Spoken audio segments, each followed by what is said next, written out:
Shabbat Shalom. I'm Rabbi Adam Rosenwasser, and I'm glad that you have joined me for some virtual Torah study this morning on this snowy weekend here in Washington, D.C. With the miracle of technology, we can still engage in study of Torah.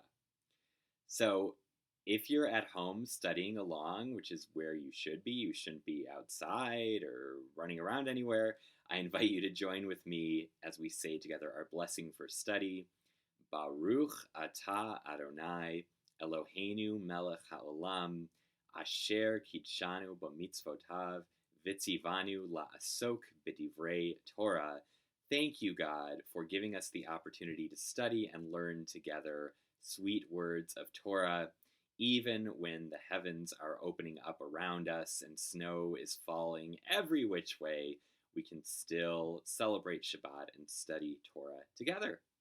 So without further ado, we're going to jump right into our parasha, and we're going to stay together for, about 15 minutes, because that is apparently the limit of a video on a free YouTube account, but that's cool. So we'll get a little taste of our parasha this week. This is one of my favorite parshiot. Of course, I say that for about every parsha, but it really is. And that's because our parsha this week is Beshallach, which includes in it the Shirat Hayam, the beautiful and moving, spectacular song of the sea, which we'll hopefully get to. And in fact, our Shabbat this Shabbat has a special name, not Shabbat Snow or Shabbat Blizzard, but Shabbat Shira, our Sabbath of song. And that is because this gorgeous, gorgeous song we chant in the middle of the parsha, and so the parsha gets a special name. And of course, here at Temple Sinai, we'll be celebrating Shabbat Shira in a few weeks. We have a special musical group coming. It's an a cappella group, and we hope you'll all be there. I believe the date for that is February. Let me look at my calendar. Shabbat Shira, I believe, is happening February 19th. Could be February 26th. It's not right in front of me. I apologize. But we hope you'll be there as we celebrate Shabbat Shira. So anyway, Beshallach, the Song of the Sea. So we're going to start by looking at Exodus chapter 14, which is toward the beginning of the parsha. And basically what we have happening here is the plagues are over. The plague of the firstborn, the death of the firstborn being the final plague. Pharaoh has finally agreed to let the Israelites go. But then in chapter 14, verse 5, we learn, of course, that Pharaoh has a change of heart. What is that we have done, releasing Israel from our service? That's verse 5, the end of verse 5. He orders his chariots, and they leave in hot pursuit of the Israelites. And that, of course, is where I want to start today, when the Israelites are really, in a way, stuck. They have the Sea of Reeds, or the Red Sea, or whatever it is, this body of water in front of them. They have Pharaoh's armies behind them. They're freaking out a little. What have you done, Moses? Why have you brought us here?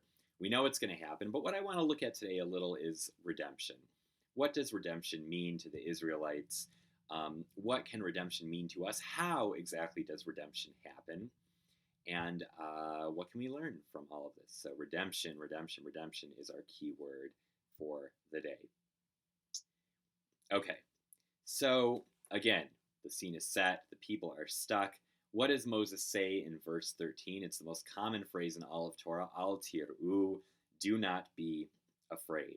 So the first thing we learn, I think, about redemption is often it's a scary thing. We have to sort of conquer our own fears in order to be redeemed. God isn't just going to poof, split the sea, just like God didn't just pull us out of Egypt until God heard our cries. Redemption is a scary thing. Change is scary. Leaving what is familiar. And as much as it's not a great place for our people, we've been in Egypt for over 400 years. It's familiar. The people are afraid. So the first thing Moses needs to do is reassure them and say, do not be afraid. I have faith. And I think the key to redemption, the beginning of redemption, is faith and is overcoming fear. But then it appears that Moses is afraid, or Moses is dilly-dallying, or Moses is stalling. We're not quite sure. But in verse 15, God says to Moses, "Why do you cry out to me? Tell the Israelites to go forward, lift up your rod, and hold out your arm over the sea and split it, that the Israelites may march may march into the sea on dry ground. So what's this all about? Why is God telling Moses to hurry up? Well, our commentator Rashi, and many commentators agree with Rashi. Rashi says that Moses wasn't just standing there, Moses was praying. And God, this is a midrash that Rashi picks up on. A midrash is sort of a story to fill in the gaps in the Bible, right? To fill in what we don't know. This midrash says that Moses was praying the Amidah. Moses was sitting there davening, saying these prayers to God, and God said, no, now is not the time for prayer. Now is the time for action. And this reminds me a little of a joke. You may have heard it, but there's a man on a rooftop, and there's a flood coming in, or it could be this blizzard of the century we're experiencing right now, and the water is rising and rising, and a guy in a canoe comes by and says to the man, come jump in the canoe with me. I'll save you. And the man says, no, I'm waiting for God to save me. And of course, the man in the canoe is like, okay, you're crazy, but paddles away. And then someone else, comes by in a raft and says, get into the raft with me. And the water's rising and rising. The man says, no, I'm waiting for God.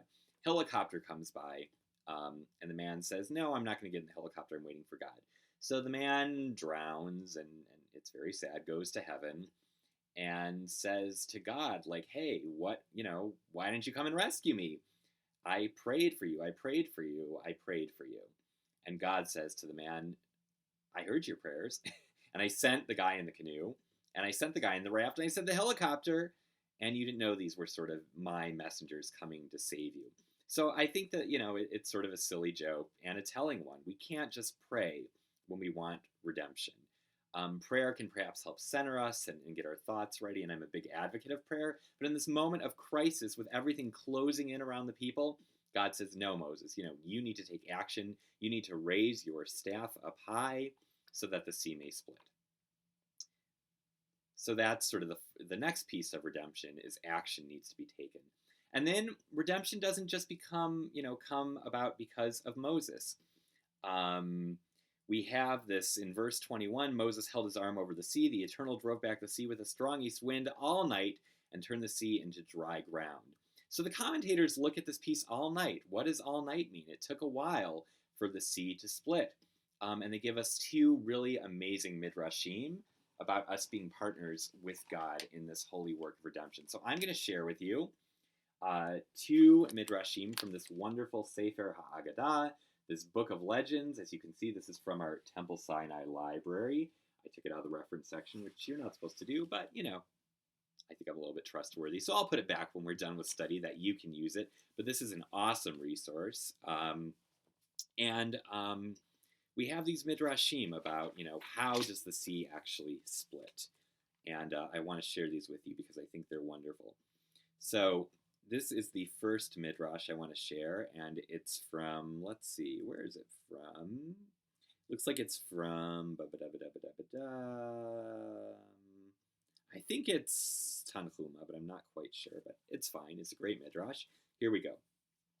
It is taught that Rabbi Meir said, when the Israelites stood at the Red Sea, the tribes were vying with one another, one saying, I will be the first to go down into the sea, the other saying, I will be the first to go down into the sea. As they stood there wrangling, the tribe of Benjamin sprang forward and went first down into the sea. At that, the tribe of Judah began hurling stones at them. For this reason, Benjamin won the privilege of becoming host for the Almighty. As it is said, he dwells between his shoulders. That means sort of in the world to come, the descendants of Benjamin are the ones who sort of get to be closest to God, right? They get a reward. But then Rabbi Judah, who's presumably a descendant of the tribe of Judah, or at least they're his namesake, the ones who were throwing stones, said, well, that's not exactly how it happened. Our rabbis often disagree, as rabbis do. And Judah said, I will be the first to go into the sea. But then, Judah said, I will not be the first to go into the sea. They were afraid. Even though Moses said, don't be afraid, they were afraid. But then, while they were standing there bickering with one another, Nachshon ben Aminadab of the tribe of Judah sprang forward and was the first to go into the sea. And because it was Nachshon that sprang forward, the tribe of Judah was able to obtain a sacred site, again a reward. So Nachshon is the one who jumps into the sea by himself, and because of this, the sea is split. Because one person took a risk and jumped in, so redemption, therefore, in the eyes of this midrash, means you have to take risk. The second midrash I want to share is similar to the first, but instead of Nachshon going into the sea, this midrash tells us that all the people went into the sea. The children of Israel went into the midst of the sea upon the dry ground. That's the quote from Exodus chapter 14, verse 22. And then the rabbis ask, how is it possible, if they went into the sea, that they could then be on dry ground? And we learn, according to this midrash, that the sea didn't part until every Israelite, every single one, men, women, and children, strong, frail, elderly, younger, everyone took a risk and said, I believe this with all my heart, I believe God will save me. All of them took a risk and jumped into the sea. So again, that teaches us that redemption only comes about when each one of us is willing to take a risk. Each one of us is willing to sort of jump into the unknown, into the fears, into the dangers. That redemption can only come about when everyone takes a risk. So after the sea is split, we have this unbelievable Shirat Hayam, the Song of the Sea. I have in front of me the Plaut Torah Commentary. Unfortunately, it was too difficult to schlep the Torah scroll into my office this morning. But I do want to sort of share with you this beautiful Shirat Hayam. As you can see here, it is a unique part of the Torah. Feast your eyes on the Hebrew there. Even if you can't read the Hebrew, look at its structure. That is what it looks like in the Torah scroll. And it's supposed to look like the waves of the sea. It's a unique part of Torah. It's a song. It's in poetic form. And it even has this beautiful chant that is only chanted during this piece of Torah. And it sort of alternates. The regular Torah chant sounds like ba-ba-da-da, ba-ba-da-da-dum, ba-ba-da-dum, ba-bum, ba-da-da-da-da-dum. In the midst of this, we have these beautiful words and this sort of triumphant chant that sounds like da-da-da-da-da-da-da-da, da-da-da-da-da-da-da-da-dum, da-da-da-da-da-da-da-da-dum, da-da-da-da-dum, ba-ba-da-da-da-da-da-dum, ba-ba-ba-ba-bum, ba-ba-ba-ba-bum. It goes back and forth. And the part of this parsha you're going to recognize especially is chapter 15, verse 11. Mi chamocha ba'elim Adonai, mi kamocha neder b'kodesh, nora tehilot osefela. Who is like you, Eternal One, among the celestials? Who is like you, majestic in holiness, awesome in splendor, working wonders? So in the midst of Shirat Hayam, this is where the rabbis take mi chamocha, this prayer we say at every Jewish worship service. Mi chamocha ba'elim Adonai, mi kamocha neder b'kodesh. And I think the theology behind that is that in our prayers, we remember the Exodus. We remember the Exodus, as Michael Walzer teaches us. We remember it as if it happened not just at this one time, but every day. I think the final message about Beshallach and redemption for all of us to remember is that redemption happened, according to our faith, thousands of years ago, but it also can happen every day. And I believe that's why so many struggles for freedom, the African American liberation struggle being the preeminent example, they borrowed on this tradition because they saw the Israelites leaving Egypt and crossing into freedom, into the Promised Land. They saw that struggle as relevant to them. And I think that's why at Passover every year we read from our Haggadah, Bechol dor vador chayav adam lirot et atzmo ki'ilu hu yatsa mimitzrayim. In each generation, each one of us needs to see ourselves as if we personally came out from Egypt. I think that's the central message, really, of what it means to be Jewish, that we were slaves and we went through this awesome redemption because we took risks, because we jumped into the sea, and now we're free. And now it's up to us as fairly free, generally well-to-do people in the United States. It's up to us to redeem everyone around the world. It's up to us to redeem people who are still in the slavery of tyrannical governments, in human trafficking, who face discrimination. It's up to us to bring them out of Egypt, to help partner with them in this awesome process of redemption. So anyway, thank you for studying with us. Shabbat Shalom. Stay warm, stay safe, And I look forward to seeing you next week in person at Torah Study. Take care. Bye.